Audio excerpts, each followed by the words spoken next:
Bonjour à tous. Monsieur le directeur des affaires civiles et du Sceau, mesdames et messieurs les députés, mesdames et messieurs les hauts magistrats, mesdames et messieurs les bâtonnières et bâtonniers, mesdames et messieurs les membres du Conseil national des barreaux, mesdames et messieurs les représentants du corps universitaire, chers confrères, chères consoeurs, chers amis du barreau de famille, mesdames et messieurs, je suis évidemment très heureuse d'être à vos côtés ce matin pour ouvrir cette nouvelle édition des États généraux du droit de la famille et du patrimoine.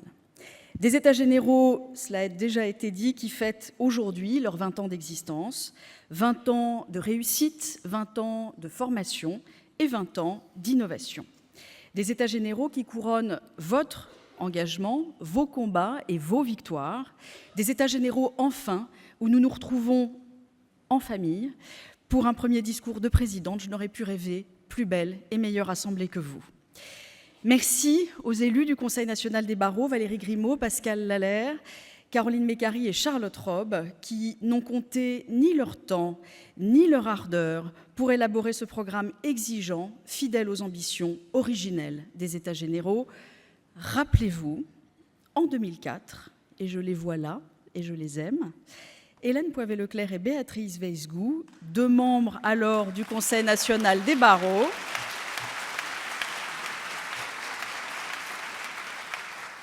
ont cette idée ambitieuse, réunir les avocats exerçant en droit de la famille pour leur offrir une information et une formation de qualité et en faire le barreau influent qu'il est aujourd'hui incontestablement devenu.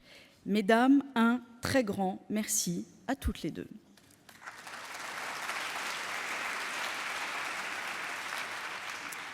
Merci également à Michel Bénichou, qui était alors président du CNB et qui a encouragé et soutenu les prémices de ce qui est devenu l'un des événements les plus attractifs de la profession. Et la meilleure preuve de cela, c'est vous. Vous êtes aujourd'hui 1800, plus de 1800 à avoir répondu présent. Cette initiative, par ailleurs, a fait des émules, puisque ces dernières années, nous avons eu aussi des États généraux, d'autres États généraux, des États généraux du droit social, des États généraux du dommage corporel. Donc, bravo d'avoir été les pionnières. Et des initiatives comme celle-ci, vous pouvez évidemment compter sur moi pour les encourager tout au long de mon mandat qui débute. Je crois profondément que notre force dépend de notre capacité à nous entendre, à nous comprendre et donc à nous parler, entre avocats bien sûr, mais aussi avec les magistrats, avec les universitaires. J'ai connu cette alliance magique dans d'autres cénacles, je ne suis pas la seule ici, et je sais à quel point ça marche. C'est ce que permet cet événement où se rencontrent les talents, les expertises et se partagent les expériences. Un événement qui nous rappelle aussi à quel point nous sommes forts ensemble et dans le contexte politique que nous connaissons, nous avons besoin d'une profession unie, rassemblée, pour faire vivre la force du droit et rendre incontournable l'avocat dans toutes les affaires qui concernent la famille et le patrimoine. Alors bien sûr, beaucoup a été fait, mais il reste encore de nombreux défis à relever. Et pour cela, pour réussir, nous aurons, monsieur le directeur des affaires civiles et du Sceau, mesdames et messieurs les parlementaires, dont je salue chaleureusement la présence, encore et toujours besoin de vous. Besoin de vous pour poursuivre cette odyssée jusqu'en 2044, mais avant cela, besoin de vous aussi pour apprivoiser les transformations à l'œuvre de nos jours et mettre en adéquation les pouvoirs du droit et les besoins de nos concitoyens.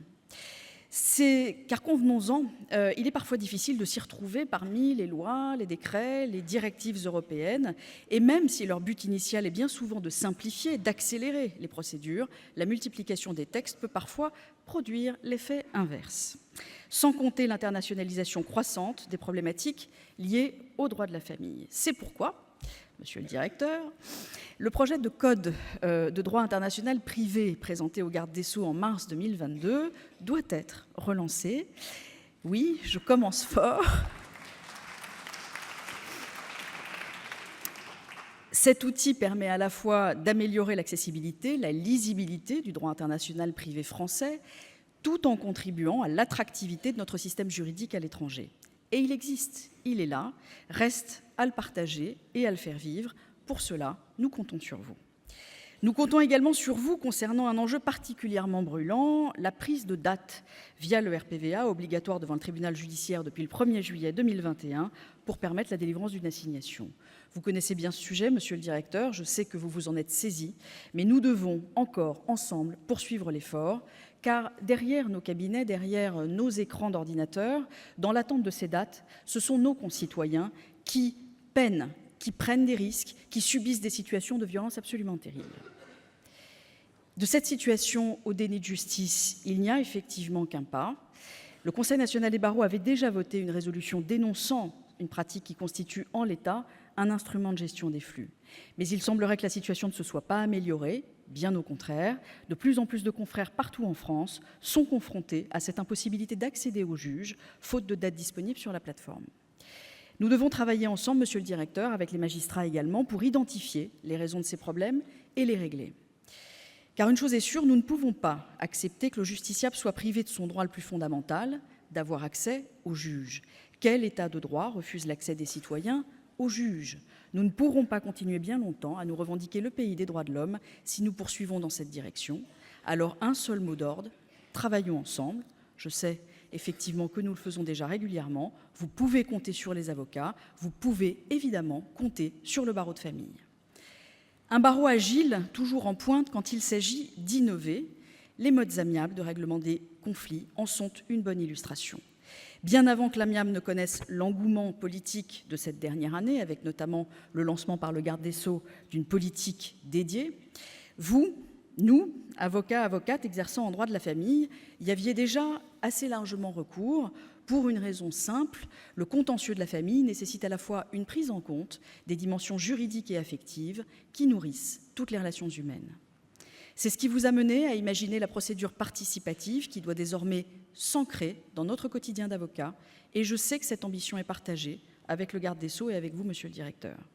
Chercher à créer les conditions d'un dialogue, c'est votre quotidien depuis bien longtemps, ce qui explique d'ailleurs que les ministres, les réformes et les textes s'enchaînent, complexifient les procédures, sans jamais éreinter votre détermination.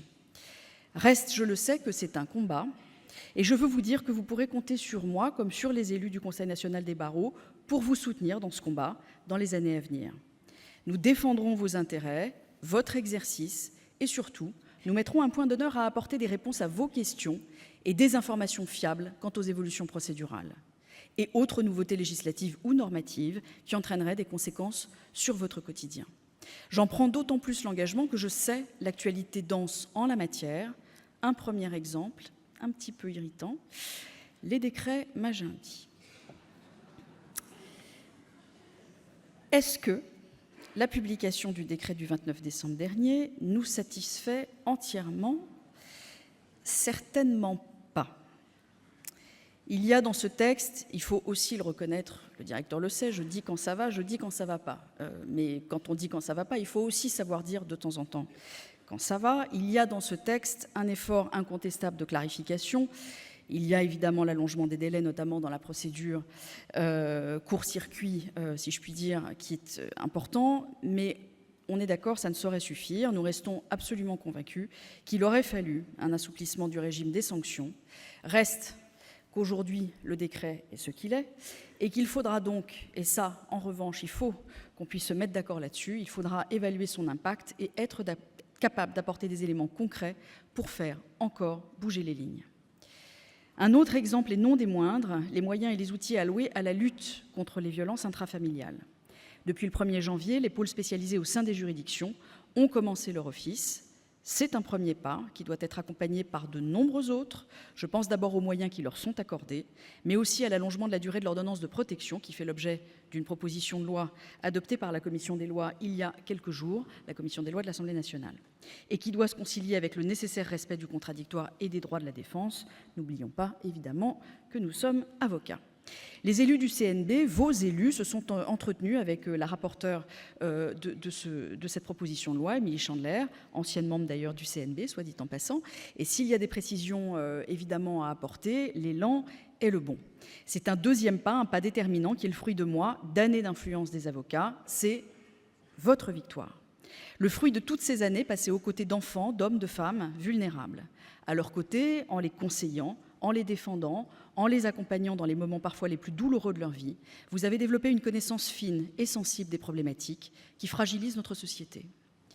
Et pour cela, vous savez mieux que quiconque que nous n'avons jamais eu autant besoin de droits. Oui, les Français n'ont jamais autant eu besoin d'avocats pour les défendre, bien sûr, mais peut-être encore plus pour les aiguiller et pour les accompagner. Reste à les convaincre en matière familiale et patrimoniale aussi, mieux vaut prévenir que guérir. Il faut que sans cesse, nous continuions à persuader nos concitoyens de la nécessité d'avoir le réflexe avocat, car la dynamique n'est malheureusement pas près de s'inverser. Aujourd'hui, près de 10 millions de Français sont considérés vulnérables, soit en raison d'un handicap, d'une perte d'autonomie liée à l'âge, d'une enfance fragilisée, d'une exclusion sociale. Les causes sont multiples, elles sont complexes, mais d'ici 2040, le nombre de personnes protégées devrait être multiplié par 2. Alors une question aussi simple qu'essentielle doit être posée. Sommes-nous prêts à assurer la protection des droits et libertés de ces personnes, à leur garantir l'exercice effectif de leurs droits? La réponse doit concentrer nos forces à toutes et tous. Avocats, professionnels du droit, mais aussi députés, sénateurs et pouvoirs publics. Alors oui, bien sûr, la proposition de loi portant mesures pour bâtir la société du bien vieillir est une première étape positive. Et nous vous remercions, Monsieur le Directeur, de nous avoir consultés sur le décret d'application relatif au registre des mandats de protection futurs, destiné à en assurer la publicité. Mais il faut aller plus loin. Il faut notamment prendre le temps de réformer la justice des majeurs, le droit de toutes les personnes concernées par des mesures de protection judiciaire. Une idée parmi d'autres, issue des réflexions et des travaux de ce barreau de la famille, sur ce point très précis. Modernisons et démocratisons le mandat de protection future afin qu'il puisse remplir son objectif et renforçons l'accompagnement par l'avocat. De notre côté, nous ferons tout pour avoir la capacité de relever ce défi, à commencer par former les confrères. Ça, c'est notre job à nous. Comptez sur nous, nous en avons les moyens et surtout, nous avons le savoir-faire. En 20 ans, le barreau de famille est devenu un barreau puissant. Vous avez su traverser les crises, vous avez su vous adapter aux évolutions du droit, vous avez su développer vos cabinets et votre activité, vous avez su aussi nous pousser, nous, les instances représentatives, vers toujours plus d'exigence et d'intelligence.